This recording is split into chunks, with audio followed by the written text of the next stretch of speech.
I'm Sarah, and I'm from the Social Justice Cooperative, and this is Luke, and we've been organizing this talk. And we've been organizing it with the Technology and Culture Forum. And we're actually passing around a sign-up sheet for SJC, and so if you guys want to sign up and learn out more about our club, and then also our web address is web.mit.edu/justice, and so you can find more about our organization that way. And now I'll introduce Amy McCreath, who's going to introduce Professor Chomsky. Great, thank you, Sarah. My name's Amy McCreath. I'm the coordinator of the Technology and Culture Forum at MIT, and it's been a great pleasure working with the Social Justice Cooperative to bring you this program this afternoon. We're all looking forward, of course, to hearing what Professor Chomsky has to say about the militarization of space and science. Before we begin, I want to draw your attention to a few upcoming programs that, if you're here today, my guess is you'd be interested in these programs as well. The first is a program that we're doing, again, with the Social Justice Cooperative, and it's on depleted uranium. It's an all-day symposium on March the 6th here at MIT, and there's information about this program in the lobby on a sheet that looks like this.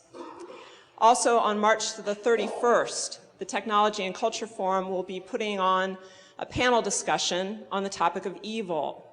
And this topic has come up obviously because you hear the word evil an awful lot in political rhetoric these days. And we're going to take a look at whether that term has a place in political rhetoric and if it has any meaning in our day and age. So we'll have scientific and theological views on the topic of evil. And that panel features James Carroll, who you may know if you read the Boston Globe. To find out more about the Technology and Culture Forum and the Social Justice Cooperative, do pick up information in the lobby or go to the MIT homepage, and you can find us through that homepage.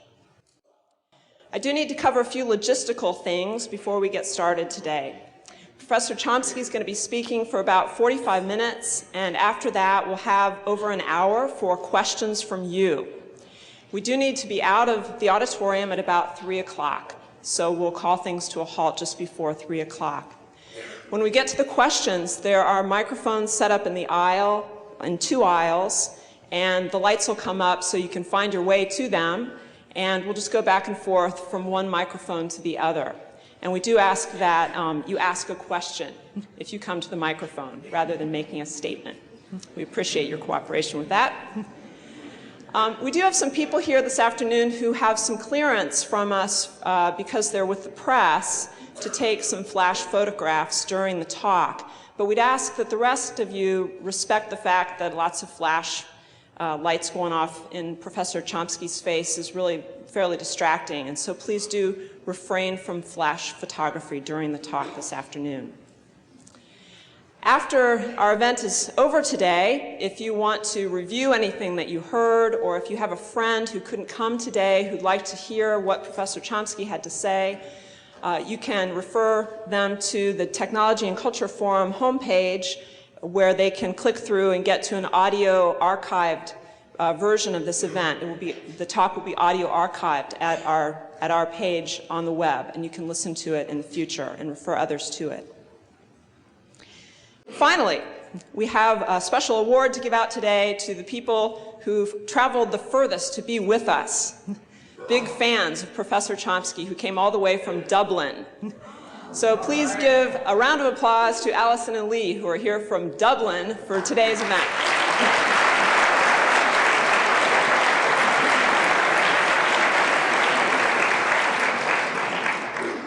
Let them ask the first question. They get the first question, he says. Professor Chomsky has spoken in this auditorium hundreds of times, although he claims that at one of his talks back in the late 60s, only 6 people showed up.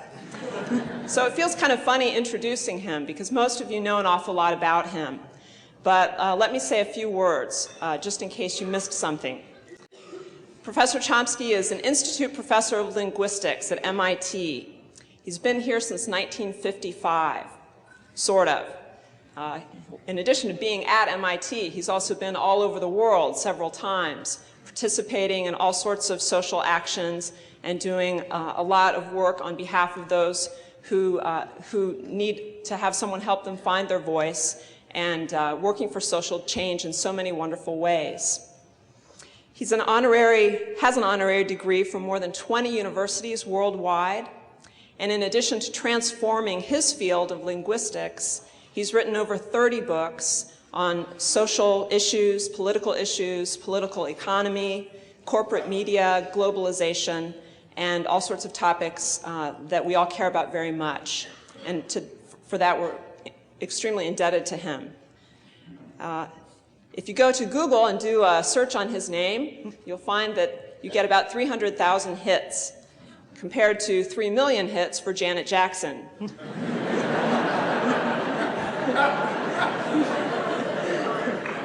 But despite this fact, we know that inquiring minds understand that Noam Chomsky is America's greatest attraction, and we're very glad to have him here today.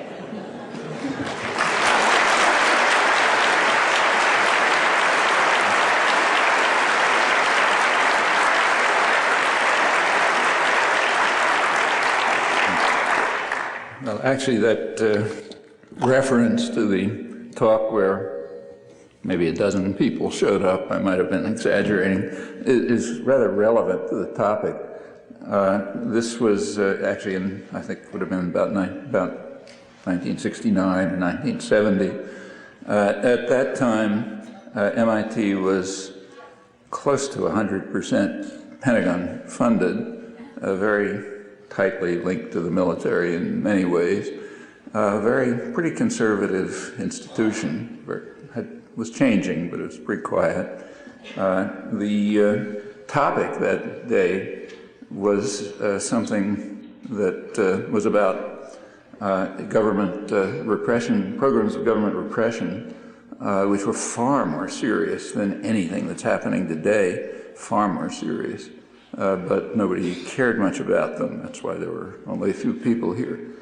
Today, much significant, but much less severe repressive programs have elicited quite a lot of protest.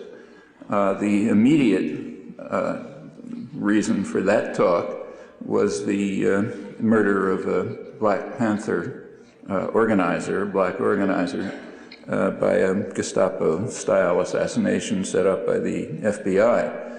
Had just come back from Chicago at his funeral, and we wanted to try to arouse some interest in the COINTELPRO operations of the government, which were a massive state repression program that ran through 4 administrations, carried out by the National Political Police, leading all the way to political assassination, as in this case, but very broad.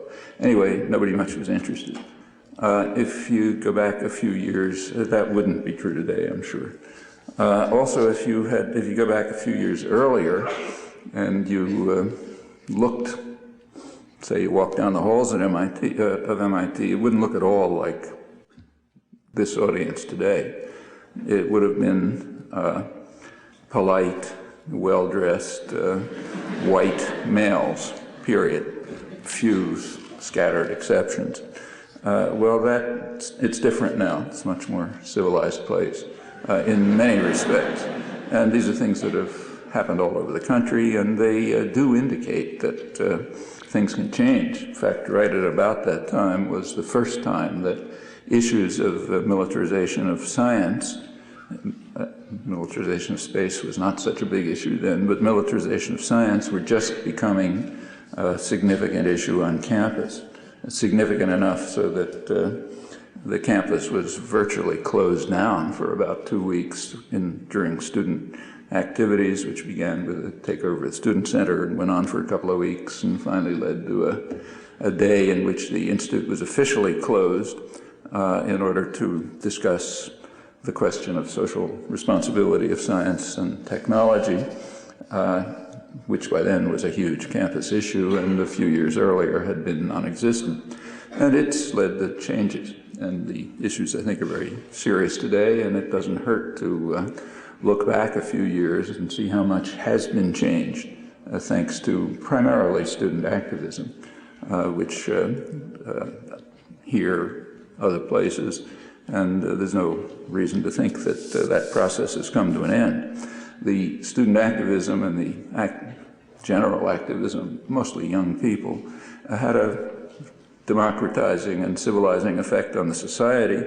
It also led to an extremely severe reaction, and we're still in the midst of that reaction, which took many forms. People with power and privilege don't give them up easily, and that struggle continues and will go on, and it's at the moment, in my opinion at least, at a pretty ominous state, since I don't think it's an exaggeration to say that by now the stakes have gotten so high that issues of survival actually arise, for the species even.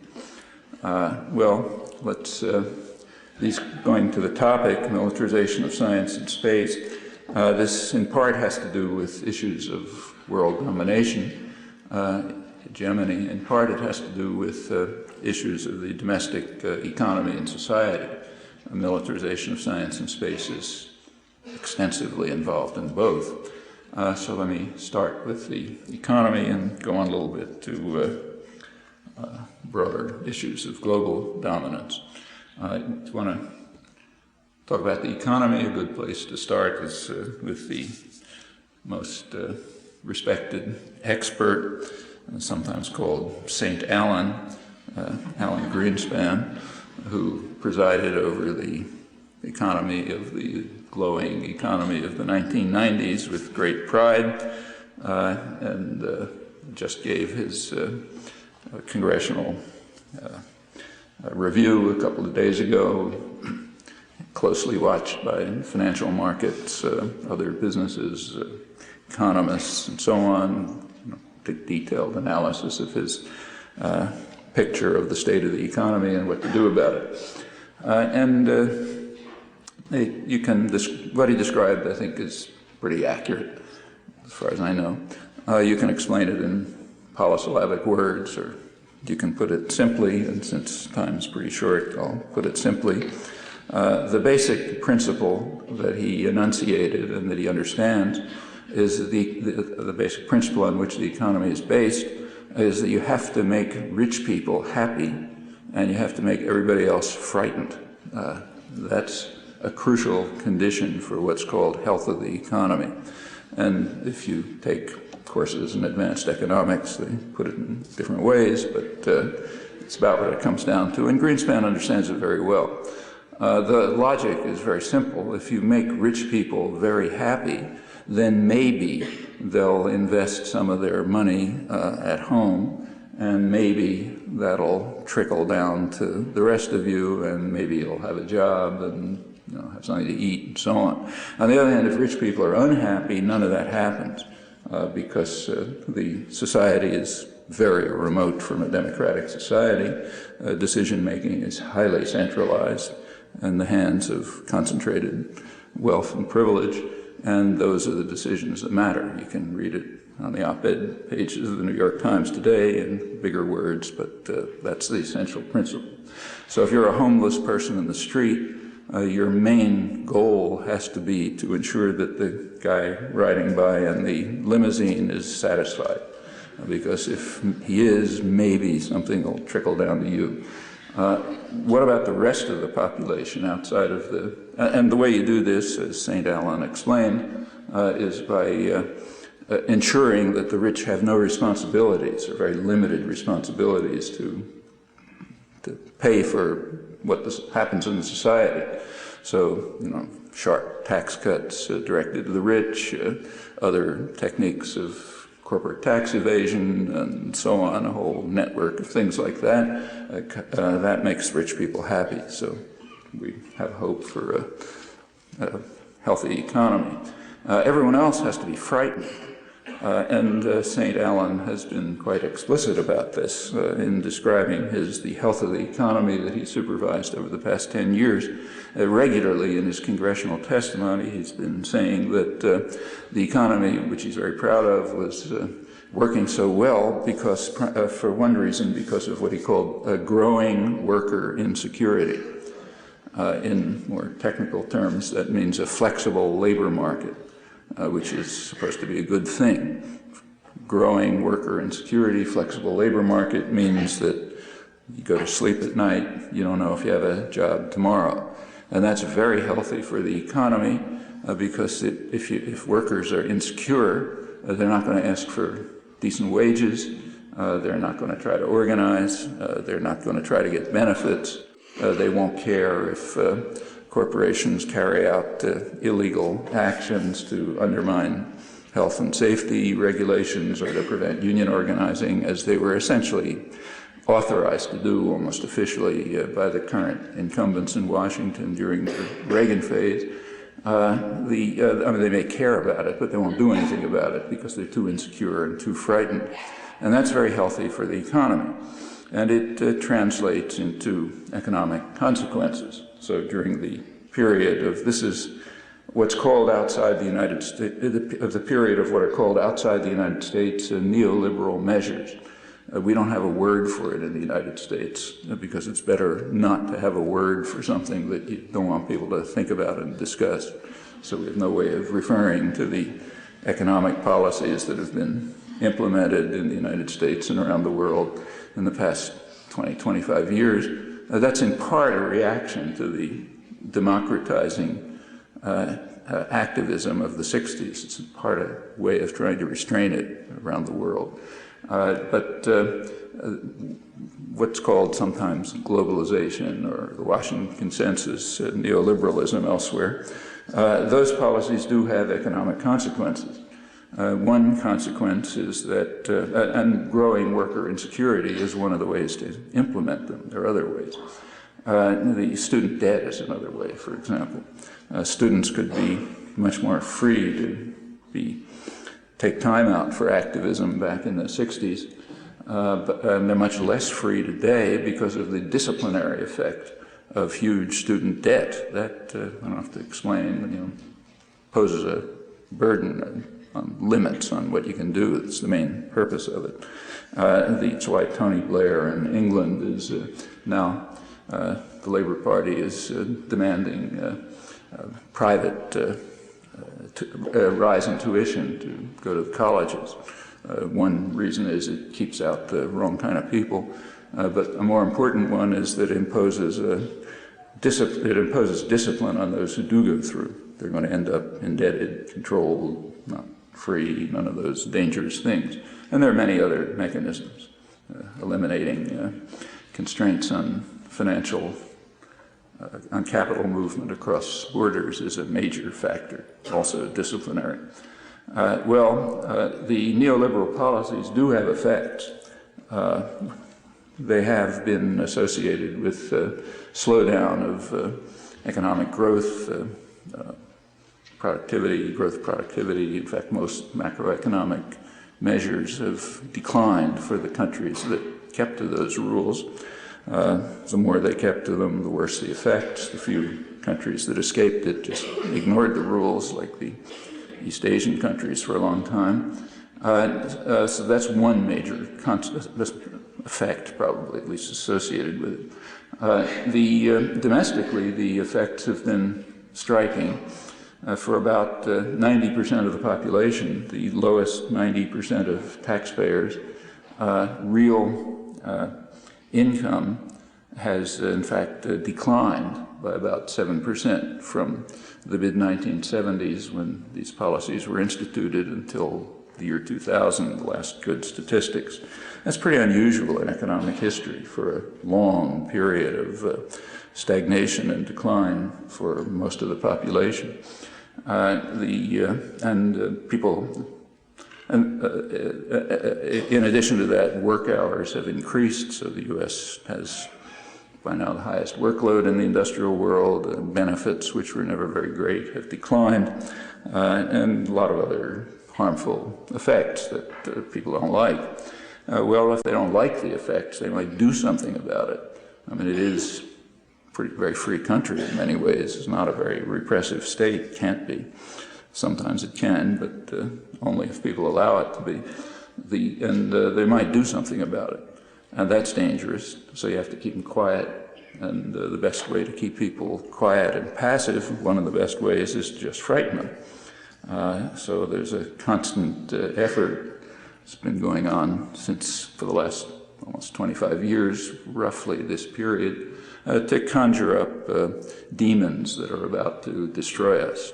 So you have to agree to accept heavier workloads, lower salaries, lower prospects, and so on, because if you don't, we're going to be destroyed by the demons. The latest ones are Saddam Hussein and Al-Qaeda, and before that it's a whole host of others, Grenada, Nicaragua, Libya, you know. The 1988 election, you may recall, won by the father of the current incumbent, George Bush, was won on a strict race card. He was way behind in the polls until the Republican PR people pulled out Willie Horton, and then the election was run on the platform, if you don't vote for me, black criminals are going to rape your sister. Some of you are old enough to remember that one, and we'll have something like that next time. But if you can keep the population sufficiently frightened and passive, then maybe they won't look and pay too much attention to what's happening to them, like the decline in real income for 90%, while for 0.01%, 1/100%, income went up 600%. There's been a staggering concentration of wealth, also a sharp decline in mobility during this period, and those are the kinds of things you just don't want people to pay too much attention to. We might ask on the side just how successful the economy actually was during this period of which Alan Greenspan is so proud, the last 10 years. It turns out not very great. Growth rates, other indices were considerably lower than in the period from roughly the end of the Second World War up to the neoliberal programs, which was much higher growth rate around most of the world. Also egalitarian growth, initiation of social democratic policies and so on. That's been reversed over much of the world, here too. In the 1990s, the per capita growth rate in the United States is approximately like Europe. Productivity growth, which is greatly hailed if you measure it properly, is probably about the same as Europe. And in general, there's nothing much to write home about unless you happen to be up in the top few percentile, in which case it's really is a glorious period, great golden age. But not for the population, and not even by standard economic measures, which themselves are highly ideological. Well, that's the so-called globalization period, the neoliberal period. St. Allen has also given more detailed analyses of the economy, and they take us right to the topic for today. Elsewhere, he's pointed out that the marvels of the economy over which he's presided, it's called the new economy, derive from entrepreneurial initiative and consumer choice in a free market. That's why we have such an innovative society, as you can read on the op-ed page of the New York Times today. St. Allen expressed it more generally. And he even gave examples of entrepreneurial initiative and consumer choice in the free market that we're blessed with. Here are his examples. Computers, the internet, satellites, lasers, transistors. He added a couple others. Those are the main examples of innovation through consumer choice and entrepreneurial initiative. Well, as most of you probably know, they're textbook examples, not exotic examples, but textbook examples of innovation and creativity in the public sector, in the dynamic state sector of the economy, places like the MIT Electronics Lab and Lincoln Labs and so on. That's where the innovation took place and the creativity. And we could add a lot of other examples of, and this is the general way in which the economy works. It makes sense. If you want to keep the rich happy, it makes sense to socialize risk and cost. So make the public pay the cost and make the public take the risk. And then if anything ever comes out of it, you hand it over to private tyrannies, what are called corporations, and they make the profit. That's a terrific way to keep the rich happy, and then maybe everybody can make out somehow. And that's the fundamental way in which the economy works. And the examples that Greenspan picked, as I say, are textbook examples. I won't run through the details. And you could add a lot more. I won't run through them because you ought to know about them just from your own experience and background, if nothing else. If not, you can find out. There's good literature on it. In fact, some of them are almost ridiculous, like the internet was in the public domain. It was publicly subsidized for almost 30 years before it was handed over to private corporations, and computers are quite the same. And so this runs through the rest. And we can add a lot more, like, say, take aerospace, including the airline industry, which relies very heavily on public subsidy. A lot of this is under the cover of defense. So we're defending ourselves from some monster, and therefore we have to put public funds in these things. The aircraft industry, aeronautical industry, again, no reason to give the details because they're familiar, but it also provides the basis for tourism. Tourism is largely based on air traffic, and tourism is the main, what's called service industry in the country. So we can add that one in. Computer-controlled machines, numerical programming, programming is also actually largely developed here. Extends to the containerization, which is the centerpiece of current what's called trade, rather misleadingly, but what's called trade is based heavily on containerization, which was developed in the U.S. Navy at public expense and public risk and handed over to the private industry. Same is true of the growing biotech industries today, very heavily relying on publicly funded R&D. In fact, the crucial part of it. Same is true of the pharmaceutical industry. And in fact, it's pretty hard to find an exception. It goes well beyond that. So in the 1970s and the early 80s, some of you will be able to remember, there was a lot of concern in the United States about the decline of American industry relative to particularly Japan, but also Europe. Corporate managers were simply not picking up. They were making gross errors of management, which is not unusual, and we're not picking up the new flexible production techniques that were being developed in Japan and also applied in Europe, and U.S. industry was falling behind. So there was a need to carry out a program called Reindustrializing America. It started in the late Carter, carrying through in the Reagan administration.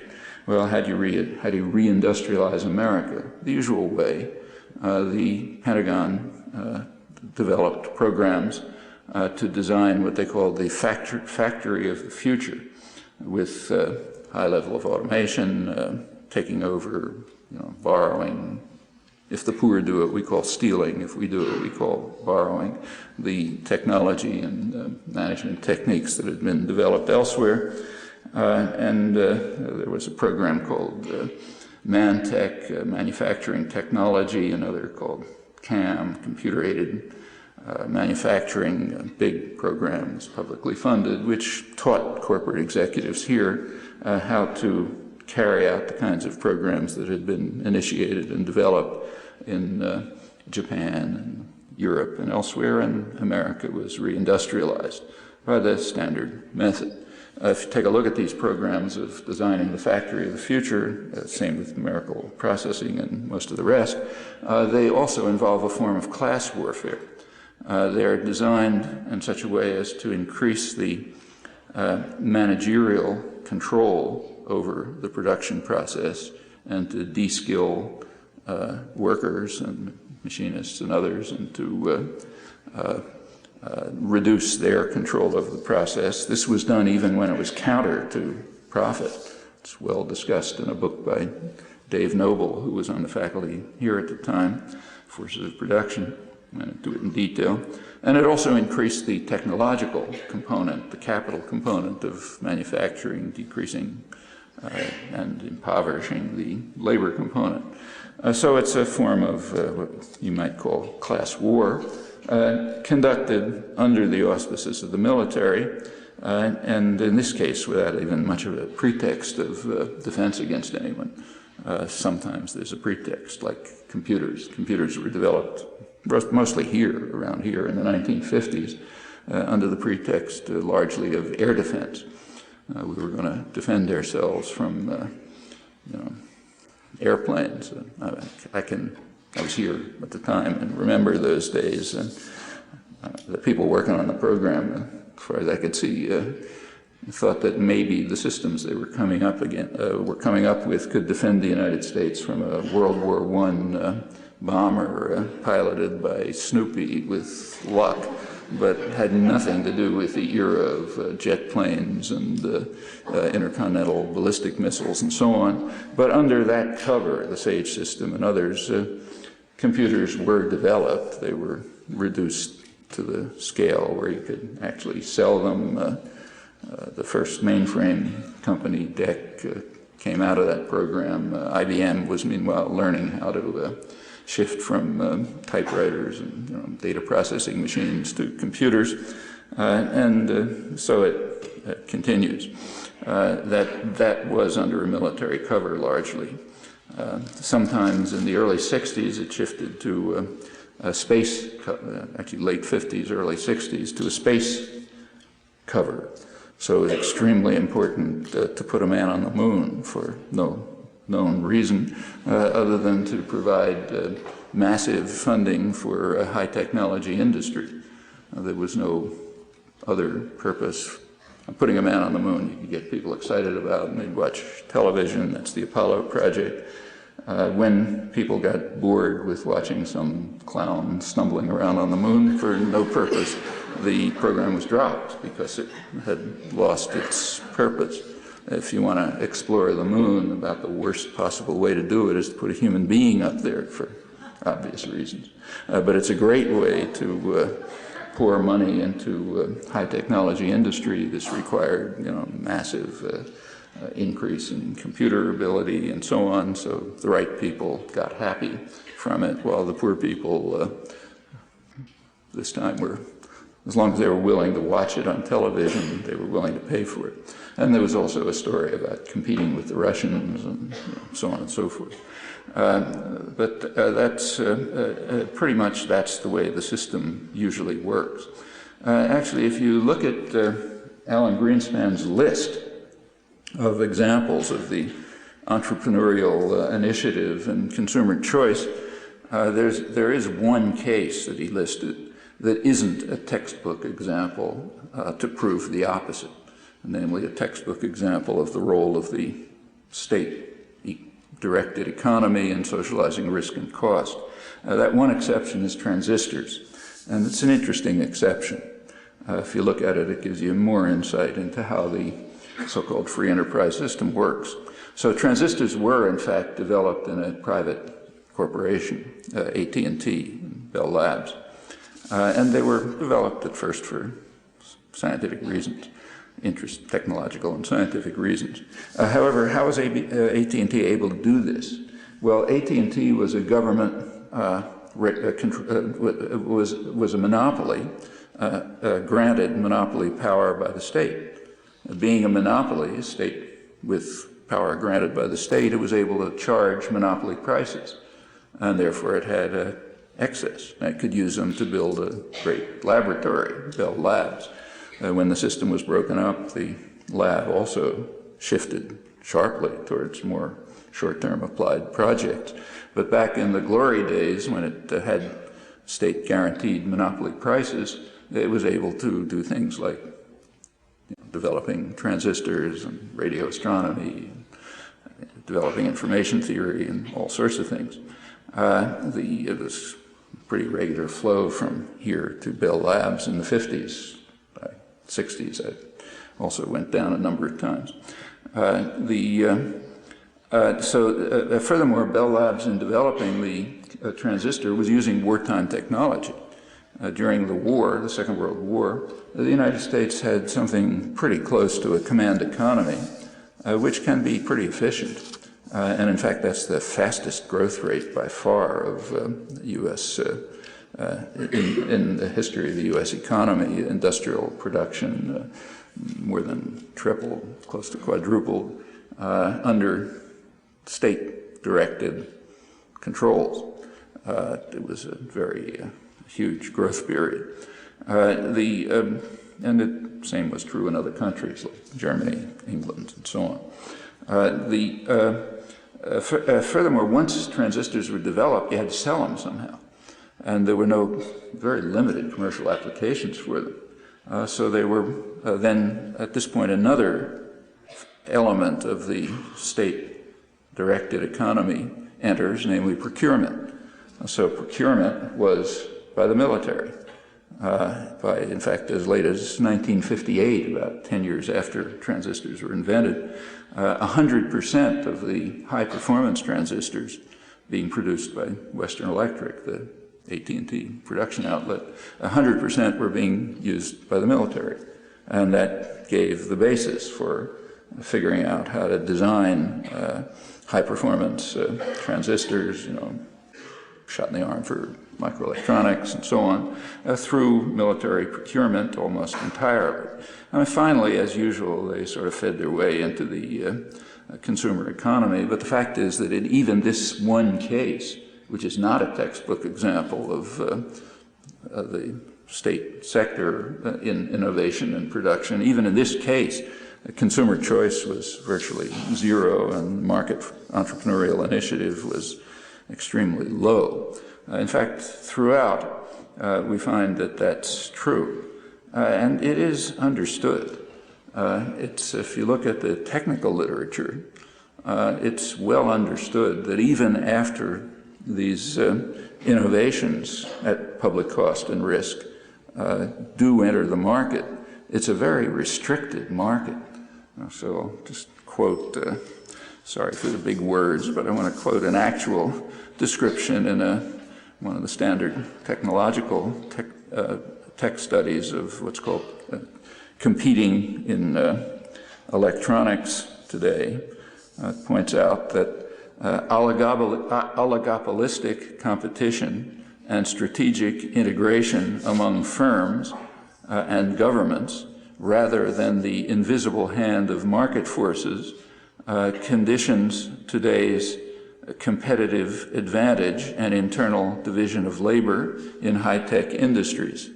That's another way of saying there isn't much of a competitive market. There are big megacorporations which are linked to one another and cooperate and interact and are supported by powerful states, and it gives a minimal degree of competition in high-tech industries.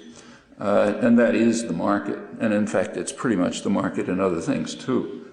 So the reason why, say, television ads for automobiles feature people like, what's her name, one who gets 3 million hits, cars riding on the moon and so on and so forth. The reason for all of that is because they're not really, there's no real competition for car in the automobile market. If it was a competitive market, advertising would say, here's what we have available, you like it, buy it. In fact, go back a century, that's pretty much what advertising was. But once you've cut back competition to the point where everybody's doing approximately the same thing, and the corporations don't want too much competition because that's going to lower profits, so they integrate with one another and so on, then you have to sell things by some other means, just people excited about something that doesn't have much to do with the thing you're selling. And an enormous, all you have to do is look at advertising on anywhere, television, anywhere else, to see that that's a core part of the advertising business, and it's a reflection of the fact that competition is quite restricted in most areas. And some areas where you really find it, but certainly not at the core of the economy. So St. Allen, while he understands the basic principle, namely keep the rich happy and keep everybody else frightened, he's way off base on how the economy really works. The way the economy really works is quite different, and militarization of science is a core part of it. Well, there is I should say that the trade agreements and so on contribute to this. So take, say, NAFTA. There was, amongst people who were serious, there were plenty of critics of NAFTA, like the majority of the population. But among serious critics of NAFTA 10 years ago, there was very little talk about job flight from the United States to Mexico. I mean, it was expected to take place, but at a low level. There was a much more serious attack on working people through NAFTA, a far more serious one. Namely, NAFTA provided employers with a method of increasing worker insecurity, the core of a healthy economy, as St. Allen explains, flexible labor markets. How does it do that? By offering employers to allowing them to use the threat of job transfer. That doesn't mean that they're ever going to do it, you know. But if you want to break union organizing efforts illegally, of course it's all illegal. If you want to break union organizing efforts, hence keep down wages, reduce benefits, and so on, one way to do it is to put up a big sign saying, you know, transfer job or something, propagandizing the workforce to feel that if they do join the union, you're just going to lose your job because we're going to go to, we're going to go to Mexico. This has been well studied by people, mainly Kate Bronfenbrenner at the Cornell Industrial Relations Department. Studies are published under NAFTA rules because Clinton was compelled to allow into the NAFTA rules some meaningless side conditions having to do with workers' rights and so on. And one of them is carrying out studies to find out what's going on. Of course, nobody ever hears about them because it's the wrong message. But the message is that illegal efforts by corporations to undermine union organizing shot up after NAFTA and largely worked. They did frighten people. They helped increase worker insecurity in particular industries. I mean, it didn't happen in the construction industry because you can't make a credible threat there. But it did happen in industries where you could make a credible threat of transfer. In fact, it turned out that most of those threats weren't intended seriously. So if the union organizing nevertheless took place, as happened in a scattering of cases, most of the time they didn't transfer it for other reasons. But it was a good threat, and it was a way to increase worker insecurity, and therefore, as Alan Greenspan and economic theory explains, increases the health of the economy with a flexible labor market, so you don't have irrational efforts to improve working conditions and health safety regulations and get decent wages and so on, all harmful to the economy under the guiding principles. Well, let's turn to militarization of space. That's an important new frontier. Began in the late 50s, picked up with the Apollo project, gave a big impetus to the computer industry, as incidentally do other state initiatives. So during the 60s, in fact, since, tremendous benefit to the so-called private computer industry are things like National Security Administration, the IRS, even Medicare, which needed tons of computing capacity and awful lot. During the developing phase, that's where the profits were coming from, after the public had paid almost the entire cost of research and development and taking of risk in the hard period. By the 1960s, space was coming along. NASA became a big part of the militarization. Actually, the militarization of science doesn't only include the Pentagon. It includes NASA, the Department of Energy, which produces and controls nuclear weapons, and in fact various other parts of the federal system. But roughly call it the Pentagon system, loosely.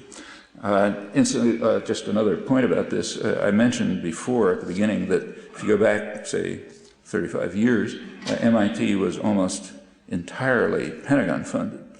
either big labs run by MIT involved in military work, or else even the academic program. There's figures on this if you're interested. It came out of a commission that was set up, the Pound Commission, around 1970 under student pressure to look into the way MIT worked. There's a lot of interesting information there. I was on the commission, so I remember it. But it's published. There has been a shift since then. So Pentagon funding, not only at MIT, but across the country, and R&D has been declining. And federal funding from what are called the health-related institutes, like the National Institute of Health and others, that's been increasing. Total federal R&D stays high, but it's been shifting in its distribution. And the reason for that is apparent to anyone in technology or anyone who pays attention to the economy. It's generally understood, back in the 50s and 60s, and early 70s, the cutting edge of the economy was sort of electronics-based. And in order to get the public to pay the costs and take the risks for that, the best way to do it is through the Pentagon or the space program or something like that, that gives you a shot in the arm for the electronics-based industries. But it's been shifting, and the economy of the cutting edge of the future economy is expected to be biology-based. So genetic engineering, biotechnology, and so on. If you look at the spin-offs from MIT, the private businesses in the 50s and the 60s, they were small electronics firms, which then got bought up by Raytheon and iTech and so on and so forth. But spin-offs for MIT faculty. Now they're little biotechnology firms.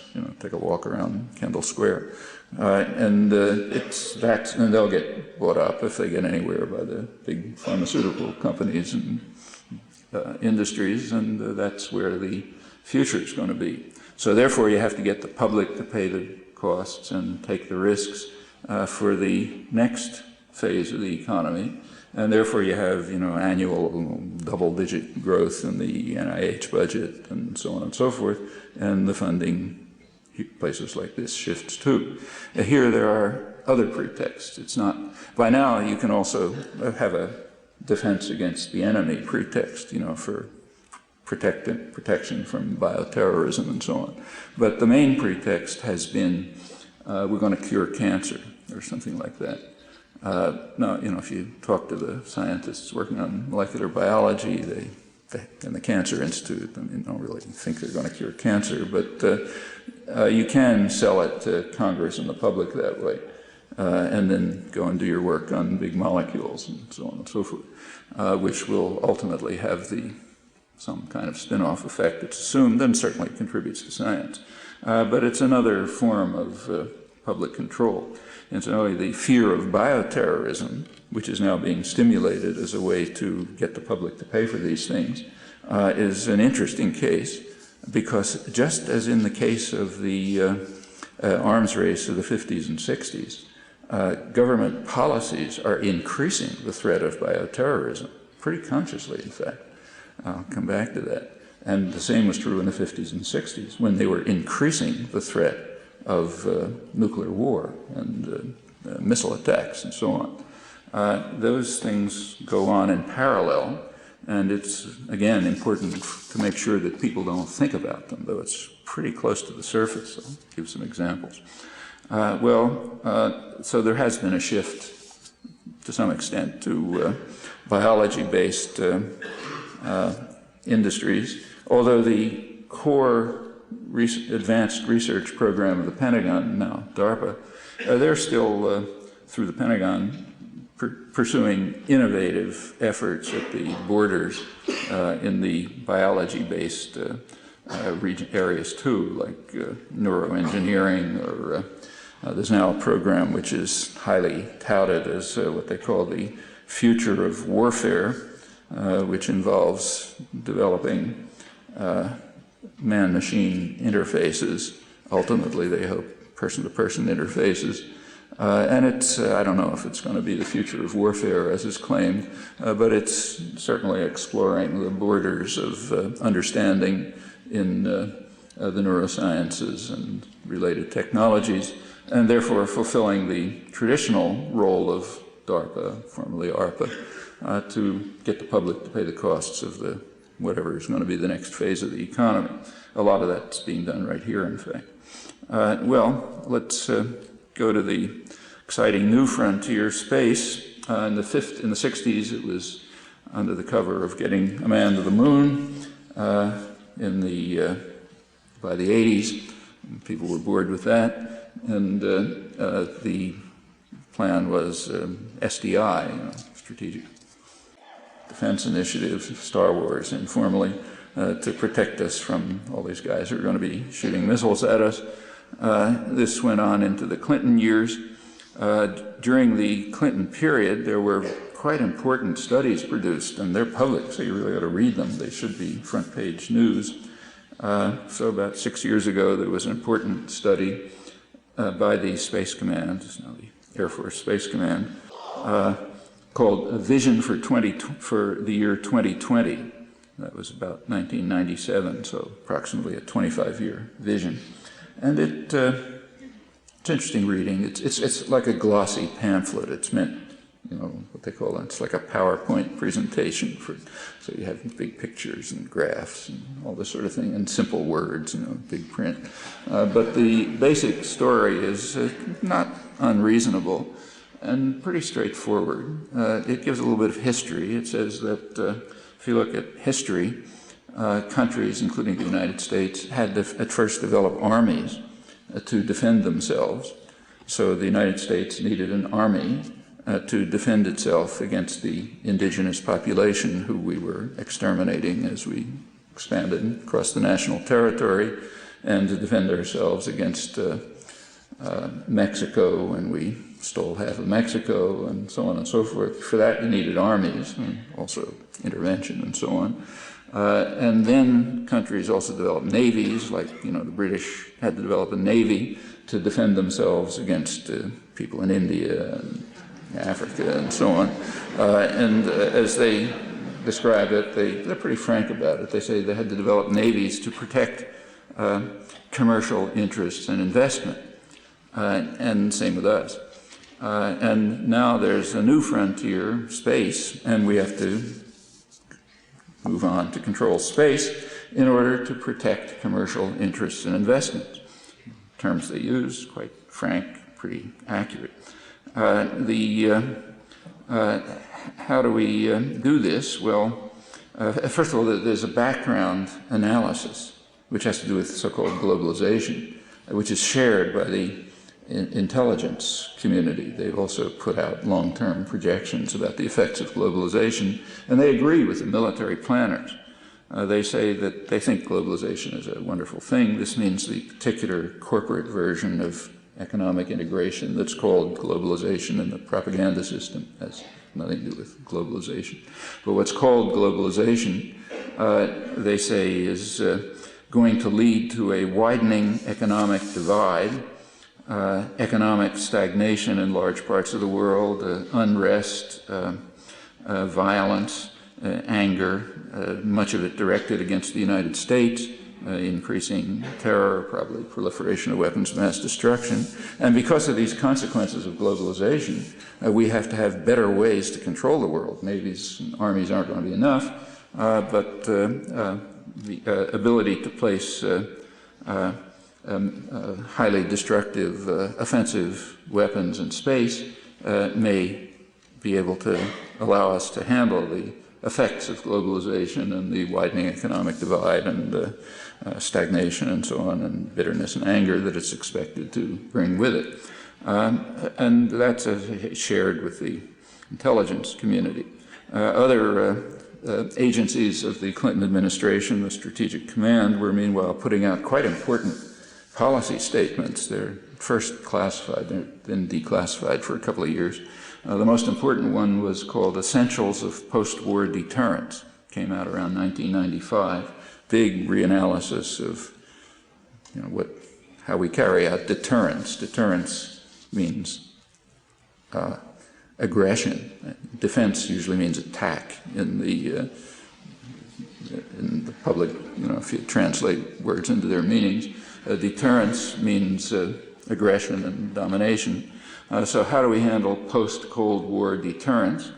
Well, they say, and again, interesting reading, they say, first of all, it has to be based on nuclear weapons, including first strike, the right to use nuclear weapons in a first strike, even against countries that are not only non-nuclear, but have signed the Nuclear Non-Proliferation Treaty. Nuclear weapons, they explain, are much better than chemical and biological weapons, although we have to develop those too, because nuclear weapons have a much more dramatic effect. I mean, it's immediate, massive destruction and devastation instead of just the slow killing that comes with biological weapons. And therefore, they have to be the core of the program of deterrence. They also developed a version of what in the Nixon administration was called the madman strategy. We have to look like lunatics. The way they put it is they say it's extremely important for the U.S. posture to appear to be irrational and vindictive, and to make it seem that elements in the government are out of control. That frightens the world. If you're irrational and vindictive and likely to use nuclear weapons because your leaders are out of control, people get scared. A mafia would understand this very well, and international affairs are rather like the mafia when you look closely. There's even a term in the diplomatic literature called credibility. You're supposed to maintain credibility. And maintaining credibility, again, is something understood by any mafia don. It's not enough for people to obey. They have to understand what happens to them if they don't obey. So if a storekeeper doesn't pay his protection money on time, it's not enough to go send the goons to get the money. You have to make an example of him, beat him to a pulp or blow his head off or something like that. That establishes credibility, and other people don't get any funny ideas. And maintaining credibility is a core element of international diplomacy. There's a lot of examples right up to the present. And it's often put pretty much that way without the appropriate mafia analogy. But acting irrational and vindictive is a way of maintaining credibility to make sure that people are properly frightened. The Nixon administration, this was designed by Nixon and Kissinger, this madman strategy, as it was called, and they even applied it. They applied it, and there's one case that's recently been carefully studied, and it turns out in Kissinger was very proud of a Harvard professor and so on, very proud of his ability to fine-tune programs, he got them to work exactly the right way, and so on and so forth, led to catastrophe after catastrophe, as you'd expect. One of them was in 1969, when Kissinger wanted to signal to the Soviet Union that the U.S. was serious in refusing to negotiate a political settlement in Indochina. And the way they decided to signal that to the Soviet Union was by declaring a nuclear alert. You send the strategic bombers up, the Russians pick it up, they see it, that's the point. And they're supposed to get frightened and back away from trying to pursue the diplomatic settlement that the U.S. didn't want. Well, they only forgot one thing, which they didn't notice. Namely, at the time, there was a war going on between China and Russia, two nuclear powers. And it would have been very possible that the Russians would have taken that signal to mean a nuclear attack is coming. That would have been a reasonable way to interpret the signal. Well, luckily they didn't, or we wouldn't be around here to talk about it. But that was one of the small footnotes that was overlooked in the careful strategic planning under the madman strategy. But knowing all that and many other cases, we have to use it again because we have to look irrational and vindictive and frighten people. So that's the Clinton administration, the doves.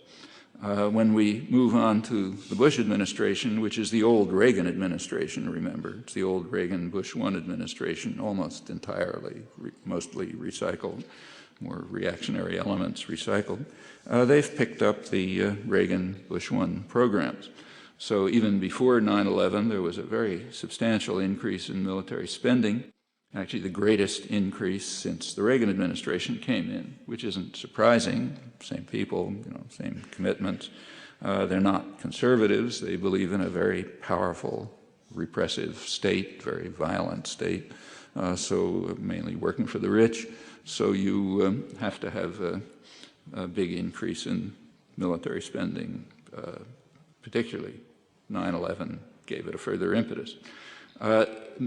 Militarization of space has become a core element of this. And it also is called defense, but again, the word defense doesn't tell you anything. It carries no information, Even in the technical sense, it's predictable. No matter what's going on, everybody's involved in defense, Hitler's invading Belgium, it's defense. So the word is meaningless, carries no information. You have to look at it. And if you look at missile defense, which is a core part of militarization of space, none of the planners and none of the targets regard it as defense. They all regard it as an offensive weapon for simple reasons. If missile defense were ever to be credible, if it ever looked like it was going to work, it would be a way of carrying out offensive military actions with limited concern that there could be any retaliation. So it's a weapon of aggression. It's interesting to see that the Chinese military analysts and the US military analysts use virtually the same terminology in describing it. They say it's not just a shield, it's also a sword. Okay, it's an offensive weapon which relies on the fact that there may be a shield against retaliation. That's the way it's understood worldwide and correctly. And it has, of course, consequences, and the consequences are known. So intelligence analysts and others agencies have been pointing out for years, and you can even read it in the public literature. You don't need classified documents. They've pointed out the obvious, that the potential targets are going to react. And how will they react? Well, the weak will react by increasing terror. That's a technique of deterrence that's available to the weak. They can threaten terror. So one likely effect is increasing terror, which has been happening. But among the major powers, the way they'll react is by increasing their offensive military capacity so they can overwhelm any possible missile shield and therefore eliminate the aggressive weapon in the hands of the US. And that's exactly what's been happening. Russia had been reducing its offensive military forces, including nuclear forces, considerably, not very efficiently, but at least been reducing them. However, that's reversed. In 2002, 2003, Russian offensive military spending for offensive weapons increased substantially by about a third.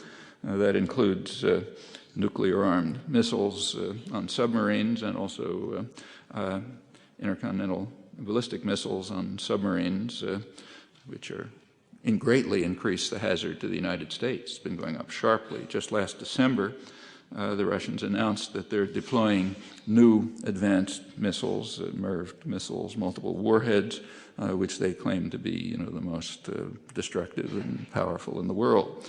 That was December, and that's exactly what you'd expect. Russia also adopted the Bush administration's first strike doctrine, so they're like us. They now have the doctrine that they can carry out a first nuclear strike. And they're also putting their missiles, their nuclear missile capacity on, putting it on an automated framework, launch on warning, it's called, computer-controlled missile launches. That is, even at best, that's extremely hazardous because these automated systems are always making mistakes. In fact, it came very as any of you know who are in the field of technology, you build a complex system, something's going to go wrong. In fact, there's a name for it in the professional field. It's called normal accident. If you make something complicated enough, normally something will go wrong because there's no way of controlling every contingency. launch on warning of systems are automated systems, and if anything goes wrong with them, we're all dead, because missiles go off and then they return and it's the end, goodbye. And it's come very close. In 1995, the Russian automated systems picked up a rocket launch. I think it was maybe US-Norwegian rocket launch.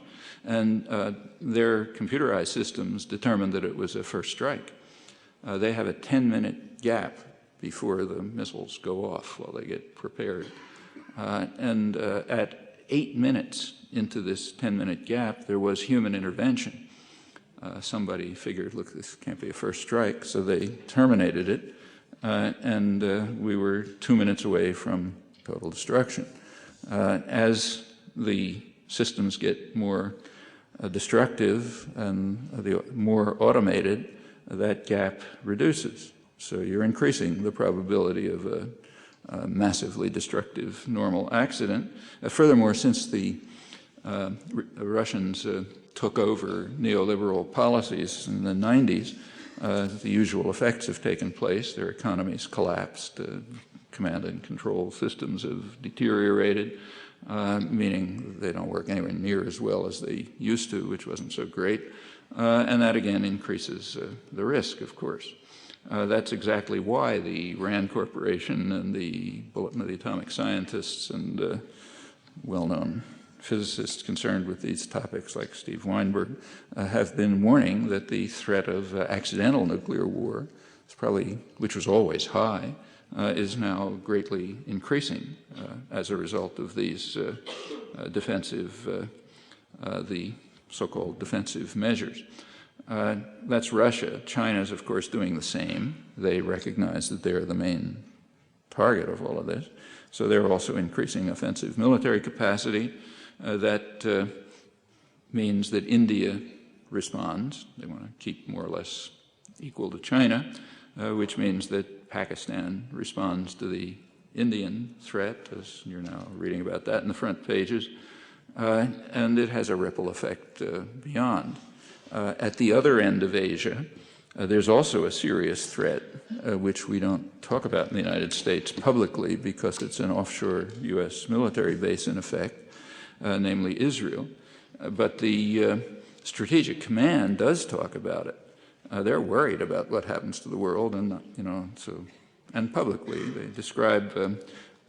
They're well aware that Israel has a couple hundred nuclear weapons and chemical and biological weapons, and they say that this is, the phrase is, dangerous in the extreme, first of all in itself, because they can be used, but also just because it impels others to proliferate for balance and for deterrence, in the obvious logic of deterrence.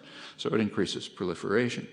While the front pages are talking about Pakistan, obscuring the fact that it's highly unlikely that U.S. intelligence didn't know about this while it was taking place. I mean, a lot of it was even published in the Pakistani press. You'd be an idiot not to know that it was going on, while the Reagan administration was certifying Pakistan as not having nuclear weapons, and Colin Powell, National Security Advisor, was not noticing it somehow.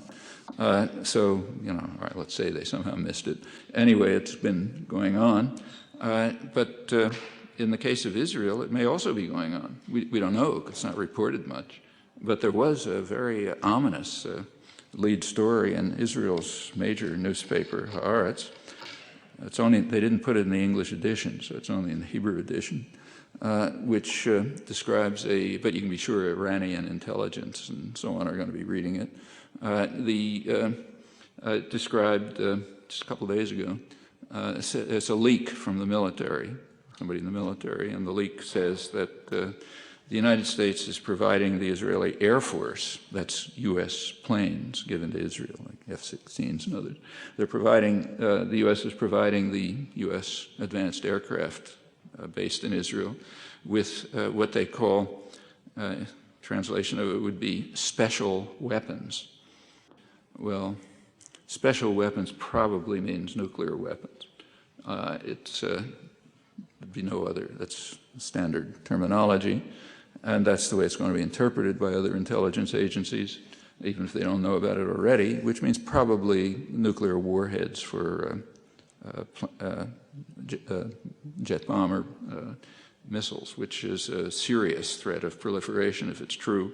Even if it isn't true, the fact that it's reported is going, and it probably is, will lead to this consequence. Well, in September 2002, as you know, the Bush administration announced its national security strategy, which did frighten a large part of the world, even the foreign policy elite here, the conservatives here.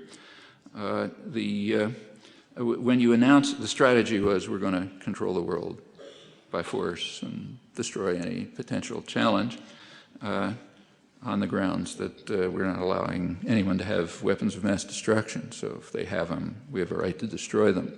The major consequence of not finding weapons of mass destruction in Iraq, the major consequence, is that it has made this strategy far more dangerous. I mean, if you read the papers, every time they fail to find something, the bars for aggression go down. So today you can read Colin Powell saying, well, they had the intent and ability to produce weapons of mass destruction, and that justifies an attack. Okay, so now we're down to not possession or even programs, but just intent and ability. Well, you know, everybody just about has the ability. You could produce them in MIT chemistry and biology labs, or probably high school labs. And intent is whatever Colin Powell says is the intent. So that means the new doctrine, and this is the most ominous consequence of the failure to find weapons of mass destruction. The new doctrine is you can attack anybody anywhere just because we feel like it, because they all have the intent and intent, if we say, and probably do have it, and certainly the ability anywhere. That's serious. But that's the doctrine. However, if you announce a doctrine and you want it to be taken seriously, you have to carry out what's sometimes called an exemplary action. Show people you're serious. Well, one case was attacking Iraq. That was the dramatic one. Exemplary shows we really mean it. Yeah, I'll stop. Gee, I've talked more than half an hour. I can't believe it. But another consequence, and I'll make this quick, was that immediately after the National Security Doctrine was announced, the Air Force Space Command announced its program for the coming years, and that was very important. It's public. You can find it on their website, and you really ought to read it. They say we have to move from control of space, which was the Clinton doctrine, to ownership of space, meaning no possible challenge can be tolerated. We own space. That follows from the national security strategy. And they spell it out. It's been spelled out. That means putting up space platforms with highly destructive weapons, very intense surveillance of the whole world with, hypersonic drones and all this kind of business, which effectively allows instant attack without warning anywhere. Highly destructive instant attack without warning, and of course others will respond. Well, in order to pursue this, it's been necessary to undermine the whole treaty structure that prevents it, and I won't run through the details, but because there's no time, but this is what's been going on for years.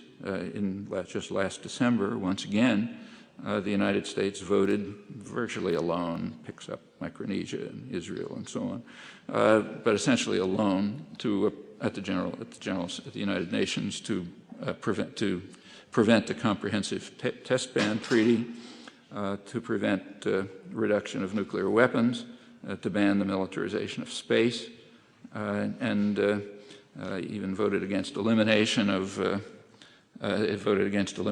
nuclear weapons in the Middle East, again alone virtually, and observing environmental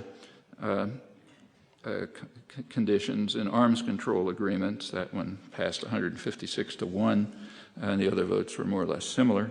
It's also blocked putting preventive measures into the bioweapons treaties, which means a great potential threat to the United States, and so on. All of this is just a prescription for disaster. It's known And it's not surprising. In fact, from the point of view of our own intellectual culture, it's rational. That's the most frightening part. It's rational within the framework of the ideology and doctrines that we are taught from childhood to accept. And there's plenty of history of it, of consciously increasing threats because not because you want the threats, but because they're not important.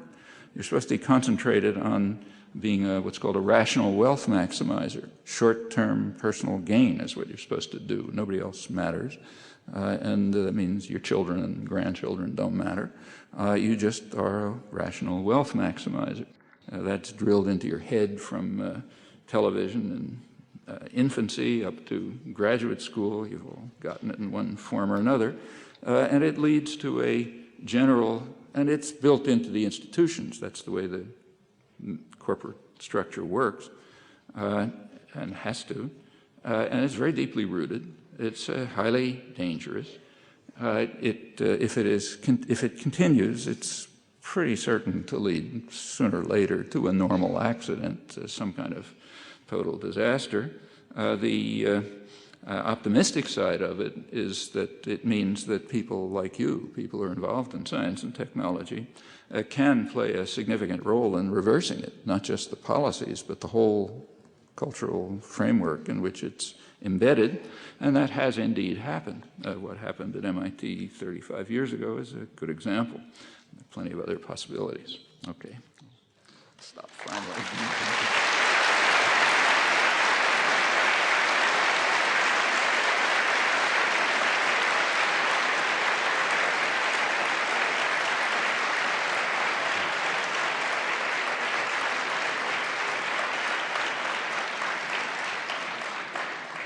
Waited too long. Do you want to point to people, or do you want me to do it? Where are they? You see any mics? Could we have the house lights turned up a bit? I see one. Okay, why don't we just go up and back?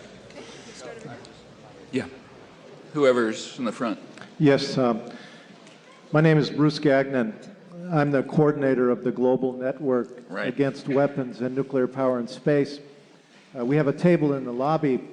We have on that table the document that you referred to in much detail, the vision for 2020 by the United States Space Command. Also on the table, we have a brand new video that we actually have footage of you featured in as well, called Arsenal of Hypocrisy, the space program and the military-industrial complex. I just want to make a quick announcement. The Global Network was created in Please, this is really important. Let's break the rules for this. Go ahead.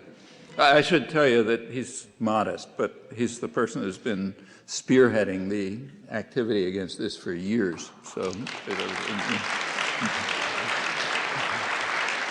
gets a little leeway. Yeah. Thank you, Noam. The announcement I want to make is that we're going to have an international conference on this issue right here in New England in April, the 23rd through 25th in Portland, Maine. The title of it is Resisting Empire, Understanding the Role of Space in U.S. Global Domination. And we have information on the table. Thank you very much. Thanks a lot for saying it. Hi. My question has to do with the category of globalization and worker fear, as you mentioned in your speech. Your thoughts on the offshoring of technology jobs and also the H-1B visas, 1.3 million in the last 3 years that have displaced technology workers here in the U.S., including me? Mm-hmm. Well, actually, there's an interesting op-ed in the New York Times about this morning by a very good economist, Jagdish Bhagwati, who's also not only a fine economist, but a very decent person who really wants to help the poor and done important things. And what he's saying is that people who are objecting to outsourcing just don't have their economics straight. If they understood economics, they would know it's a good thing. And why is it a good thing? Well, because it increases efficiency, and efficiency increases the economic pie, and that's good for all of us. And if you don't allow corporations to outsource, they may die, and then there won't be any jobs for anyone, and so on. Well, and then he says, we have a very innovative society, so we should be able to develop means of overcoming this. Well, everything he says is true in some abstract model of the international economy, which has absolutely no resemblance to reality. But in that model, it's true, and you can probably prove a theorem about it. In the actual economy, it's very innovative, but not because of private enterprise. It's innovative, yes, because of massive state intervention, exactly what's blocked for everyone else by the so-called globalization rules. So we're going to do it because we do anything we like, but others can't do it. Furthermore, that's the whole history of the modern world. That's why India was a disaster and Britain became rich. It's because of those relationships. And so it goes. So in the real world, yes, we're innovative, but not for his reasons. Furthermore, even on his own terms, objecting to let's take this abstract model that he's talking about. Suppose that corporations die in the United States. Well, it just means they're inefficient.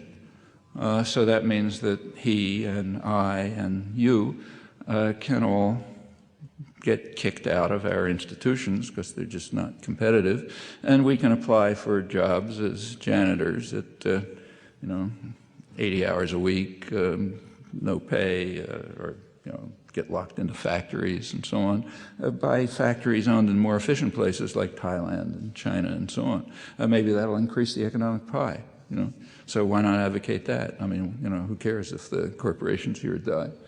Furthermore, the outsourcing has nothing to do with economic efficiency. Outsourcing is one of the operations that take place within command economies. The economy is run by a network of command economies called corporations. I mean, what goes on internal to a corporation or a mega corporation is not free trade. It's command economy. That corporation is a totalitarian institution. It has a board of directors at the top, a manager, he gives orders, everyone else follows them down at the bottom. At the very bottom, if you're lucky, you can rent yourself to it and get a job. And if you're sufficiently propagandized, you may even buy some of the junk they produce and so on. But it's certainly has nothing to do with what any classical economist would have called a free market. Outsourcing is just part of the technique. Outsourcing is internal to the corporation, right? The corporation picks some supplier to outsource to and keeps them under control, because then they can get much cheaper labor, hideous working conditions, don't have to worry about environmental controls. They get inputs to themselves, which are very cheap. That increase, for those of you who've studied economics, you know that increases productivity. If you get artificially cheap inputs, that increases productivity, because productivity is measured in terms of, value produced divided by the number of workers.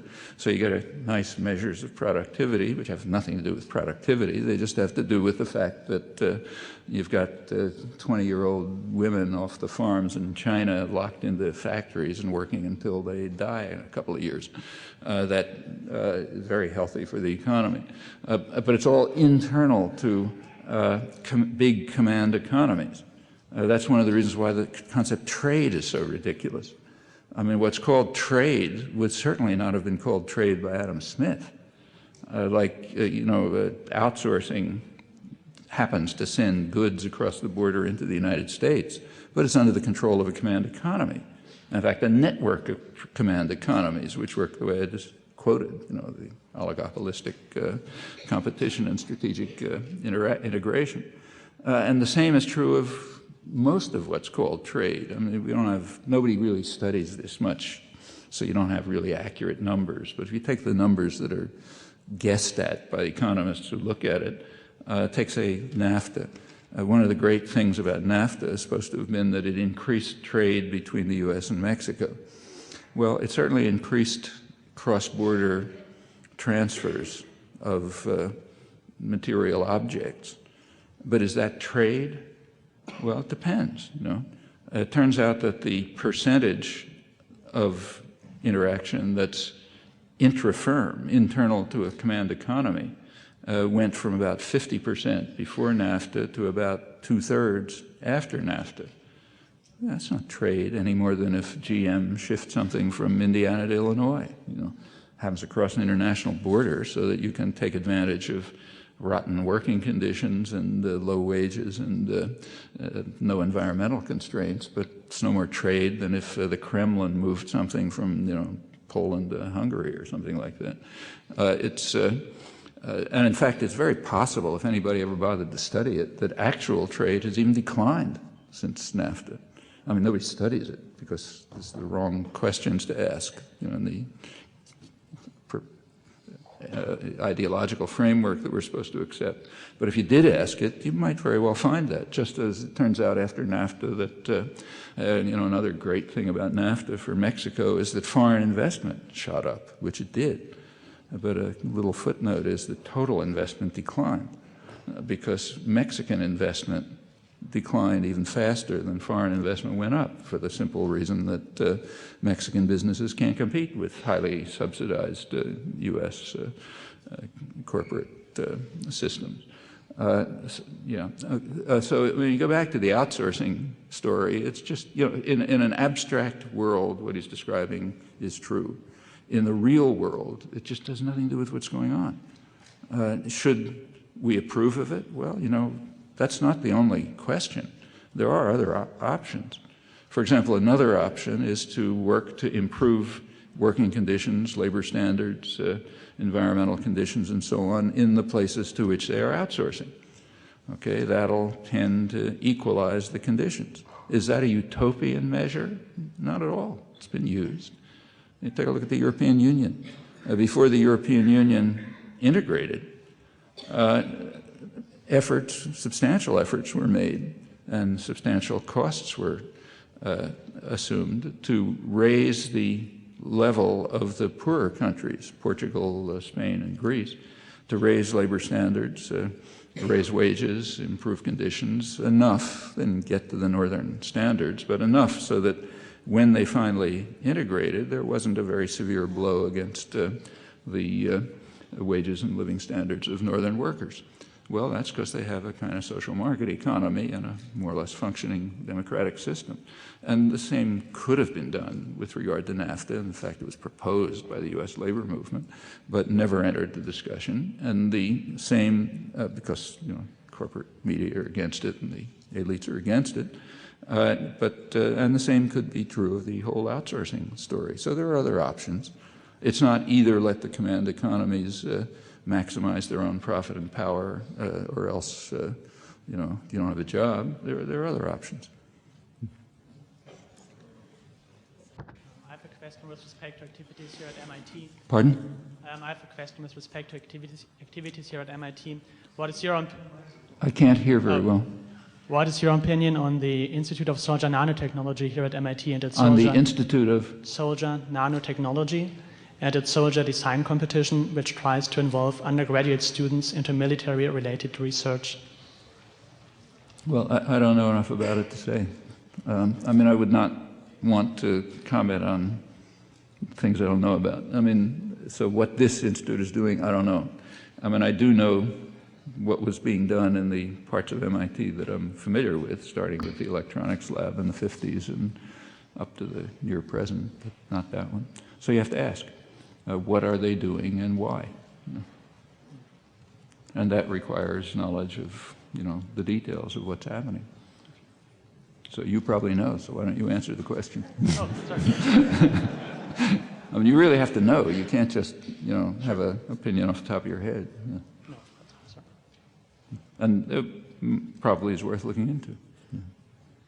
I mean, my guess, just by looking at the history of technology and MIT, is they're probably working on under some pretext or other, to develop what could be the profitable science and technology of the future, which will be handed over to private corporations.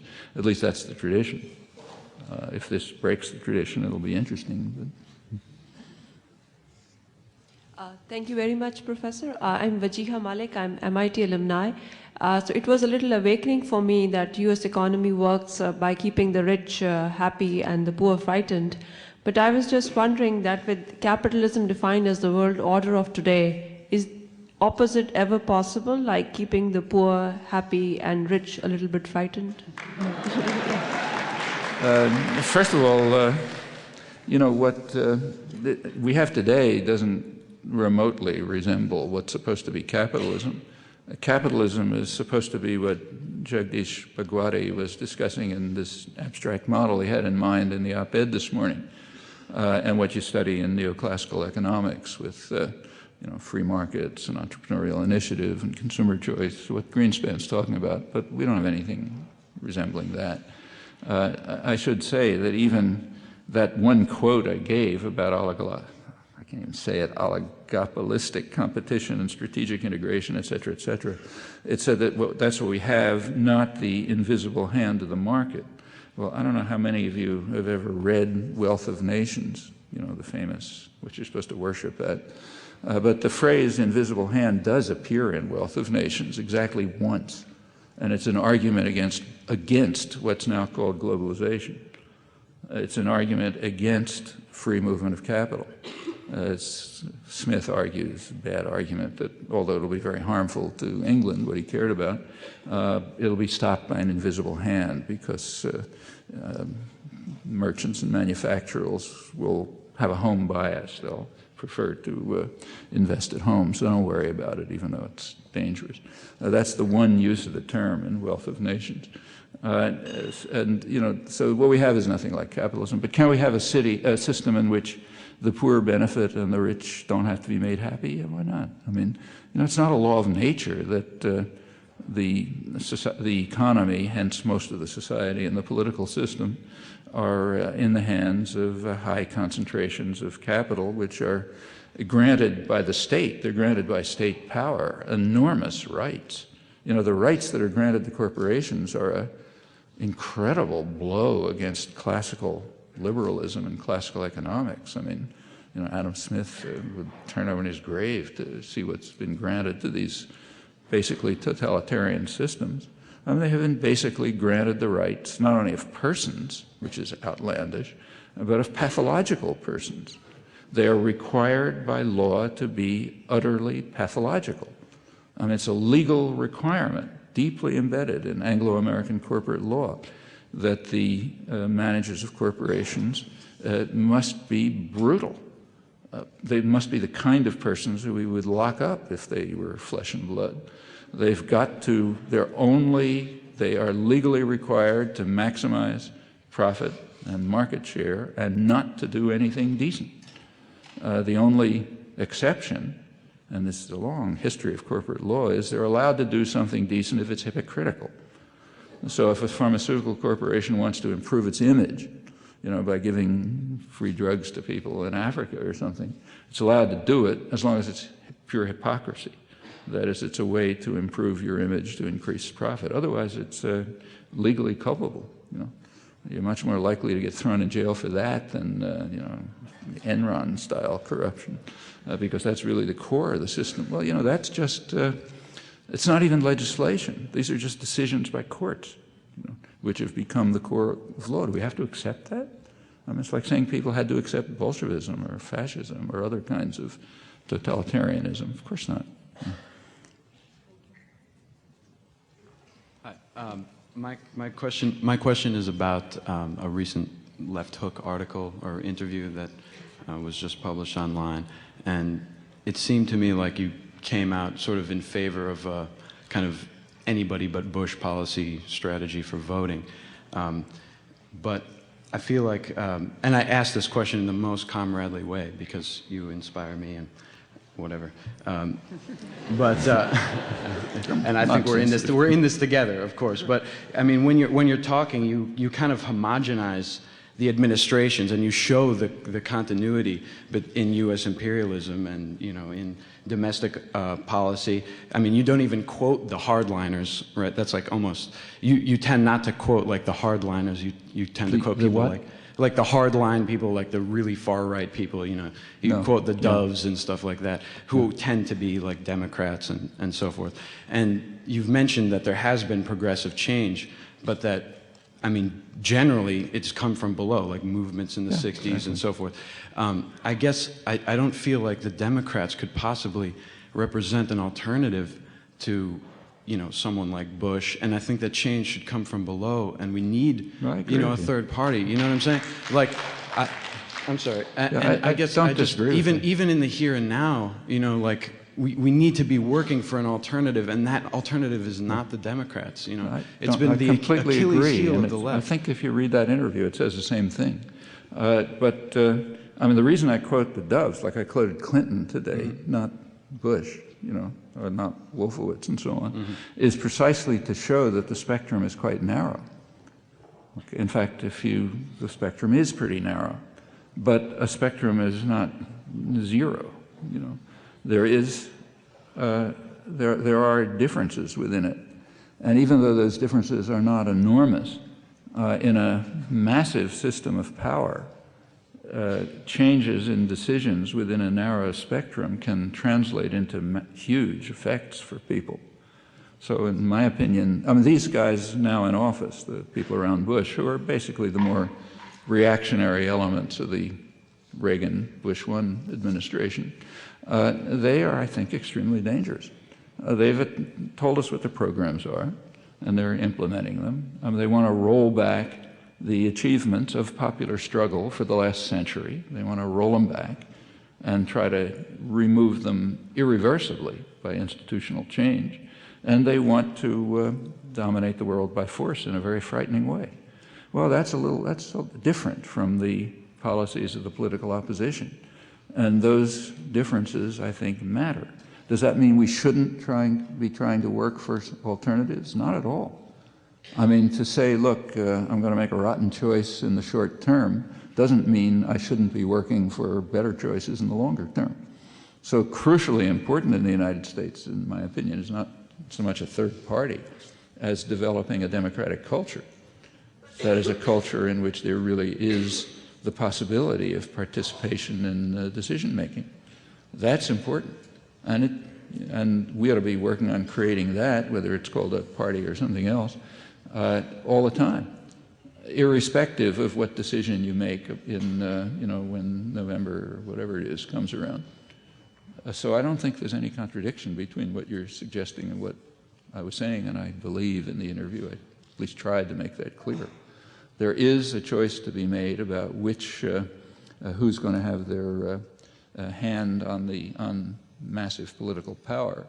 And I think those choices, often I haven't thought so, but this time it seems to me they do matter.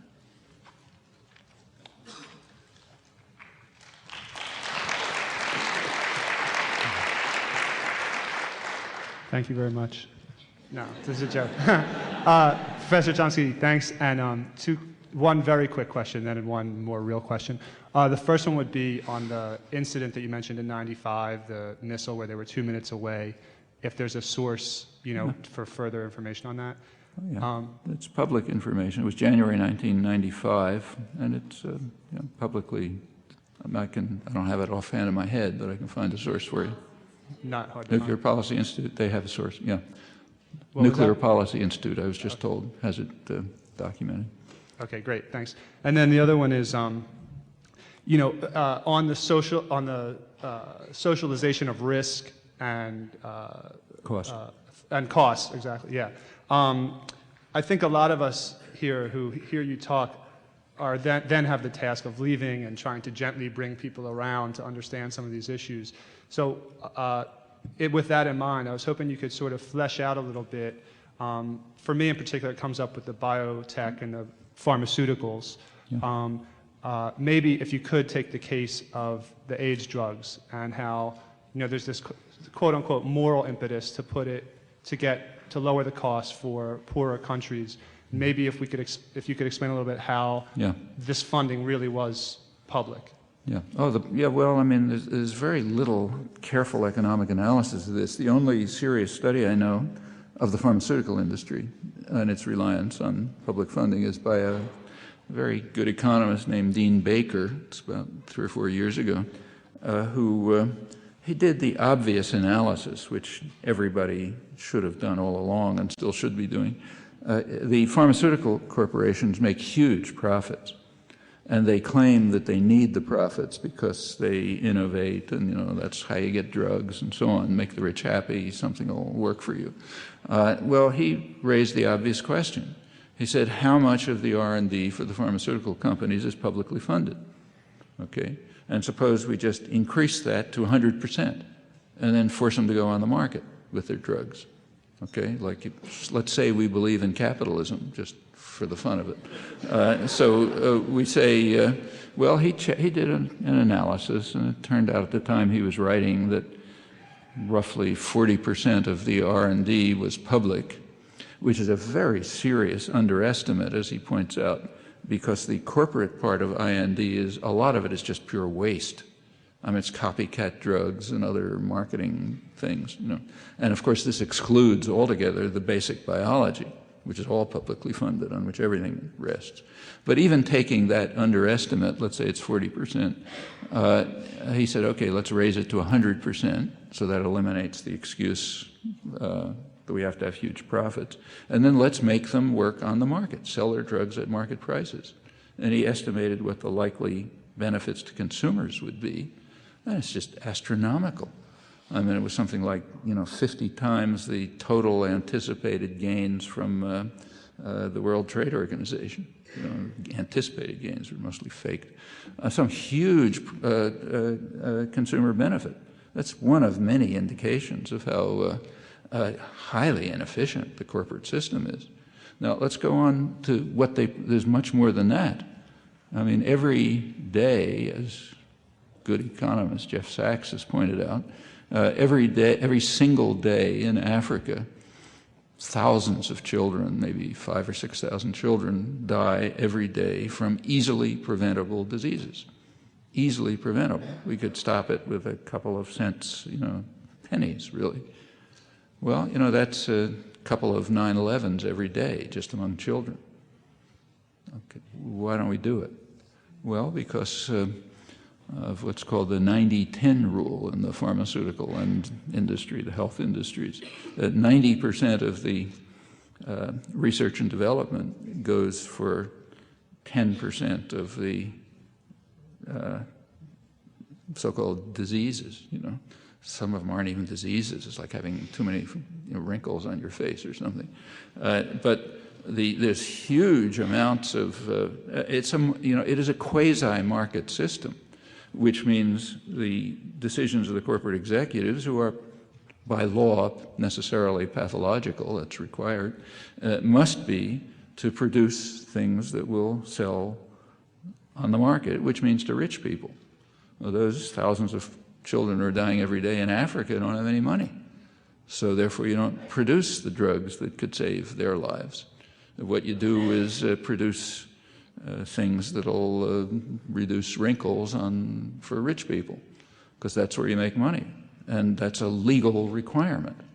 It's the core of Anglo-American corporate law, requires them to do that. Well, this is just really pathological. And in a sane system, you would be producing pharmaceuticals for people who need them. Okay? Just like you'd be giving health care to people who need it, not people who can pay for it. And that could happen if these were under public control in a democratic society. Because I strongly suspect that if this ever came to a vote, if people were told the facts, you'd probably have 95% of the population agreeing with what I just said. But it's just not allowed to enter public discussion. So nobody knows about it unless they really look into it and do research projects. But yeah, and this generalizes over the whole pharmaceutical industry. And similar things can be said about biotech.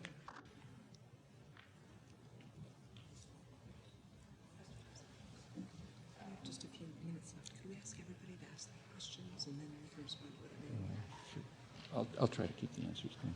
Okay. Yeah, I'll try to shut up, is what she's telling me. Okay. Yeah. Politely. We just have a few more minutes. If the two people who are at the mics right now, if you could both just ask your questions one after the other. And I'll try to give a short Professor answer. Chomsky will give you Yeah. one answer. Okay. Yeah, okay. Like, Okay, I don't know. Professor, my question, you mentioned before about the potential conflict in the future with China, and over the last few days, reading on various different newspaper sources and other sources, I found that the U.S. is proposing an international partnership to go into space, which includes every spacefaring nation in the EU, Russia, and Japan, but leaves China out. Number two, the U.S. visa requirements have been altered specifically against China and for the U.S.'s reciprocal nations to focus against Chinese citizens to make it much more difficult for them to obtain visas. And number three, wait, what was number three? Okay, anyway, I can't remember it right now, but there was a third specific issue in which the U.S. was Penalizing showing China. extreme bias against China or China's allies in particular. And mentioning with what you were before, how you're looking like this may be the future way of which international competition between these countries is going to go. What is your thought on this? Do you think that this can be stopped before we get into another Cold War type situation? Yeah, what's the source on the agreement about excluding China from the international space thing? I didn't see it. Yeah. I read in the BBC, in the New York Times, on Guardian, and in the Chinese news. If you could do me a favor and email it to me. Okay. Yeah, I'd like to see it because I missed it. But it makes sense. I mean, if you ask, for example, why is China trying to carry out a moonshot?